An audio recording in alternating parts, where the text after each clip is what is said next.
And here in the Bronx, 3 homeless shelters were set to break ground soon in Westchester Square, a neighborhood that currently has none. One got scrapped, and as for the 2 others, residents are saying the locations are bad choices due to issues like pollutants and children living nearby.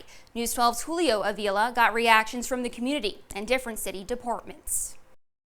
Stop the shelter! That's what Sandy Lusk and fellow neighbors in Westchester Square are demanding after 3 homeless shelters were proposed to be built in the area. One has been scrapped, 2 remain, and this vacant concrete lot is to house 1. The problem is this location used to have car repair facilities and a junkyard. The New York Department of Environmental Conservation says the ground contains toxic chemicals and metals. Suppose they do remediation, and suppose people start getting illnesses down the road, like cancer or who knows what else. I mean, can they take a chance? We reached out to the DEC, and they tell us in a statement that remediation is set to start this summer.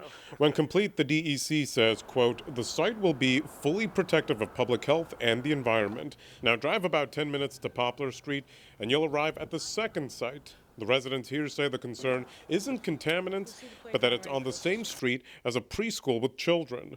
And I'm afraid there's going to be a lot of phone calls, a lot of 911 phone calls emanating from the street. Edward Diaz says he'd rather see private homes there, but as to where those homeless should go? There's many empty apartments, many empty buildings, which could be used right now. That would be much, much better. They had a meeting with Councilwoman Marjorie Velasquez earlier this month and say they're confident she's paying attention to their concerns.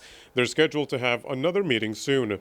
Meanwhile, the City Department of Social Services says, quote, the city has a legal and moral obligation to provide shelter to all who need it.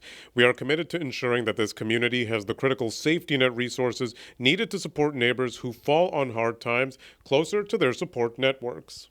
As for the Blondell Avenue site, the neighbors say they would like to see this spot being turned into a parking lot. And that's because they say they've seen people use this spot to park their cars.